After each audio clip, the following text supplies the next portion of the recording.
সামাজিক মাধ্যমে একটি ক্যাম্পেইন শুরু হয়েছে। প্রয়াত বিতান অধিকারীর নামে তোলা হচ্ছে টাকা। একটি থার্ড পার্টির মাধ্যমে লিঙ্ক জেনারেট করে চলছে এই অনুদান সংগ্রহ। এখানেই প্রশ্ন উঠছে, কেন এই টাকা তোলা হচ্ছে, কারাই বা তুলছেন, এই টাকা কে পাবেন? এভাবে কি মানুষের সহানুভূতির সুযোগে টাকা তোলা যায়?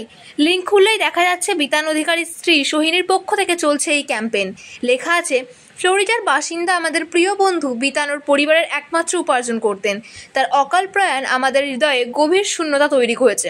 বিতানের পরিবার আর্থিকভাবে এবং মানসিকভাবে ভেঙে পড়েছে, তাই বাড়ির ঋণ, গাড়ির কিস্তি, ছেলের ভবিষ্যৎ সবকিছুই অনিশ্চয়তায়। এই দুঃসময়ে আমরা ওদের পাশে দাঁড়াতে একটি ফান্ডরেজার শুরু করেছি। আমাদের লক্ষ্য $3 লক্ষ সংগ্রহ করা, যার পুরোপুরি বিতানের পরিবারকে দেওয়া হবে, যেন তারা অন্তত আর্থিক দুশ্চিন্তা থেকে মুক্তি পান। শেষে পরিচয় হিসেবে বলা হয়েছে তারা বিতান ও সোহিনীর বন্ধুদের একাংশ। দেখা যাচ্ছে প্রায় $1.5 লক্ষ টাকা উঠেও গেছে এই ক্যাম্পেইনে। শেষে বিভাস বেরা বলে জৈনিক ব্যক্তির নাম রয়েছে, যিনি মূলত এই ক্রাউড ফান্ডিংটি করেছেন সোহিনীর পক্ষ থেকে। তবে সোশ্যাল মিডিয়ায় এই নিয়ে শুরু হয়েছে বিতর্ক। নেটিজেনদের একাংশ দাবি করছেন এভাবে টাকা তোলা বেআইনি এবং এতে মানুষের দুর্বল মনের সুযোগ নেওয়া হচ্ছে।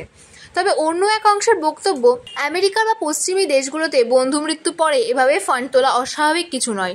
টাকা দিয়ে পাশে দাঁড়ানোই সাধারণ রীতির সেখানে। ফ্লোরিডার বাসিন্দা বিতানের বন্ধুরা তাই এই কাজ করছেন।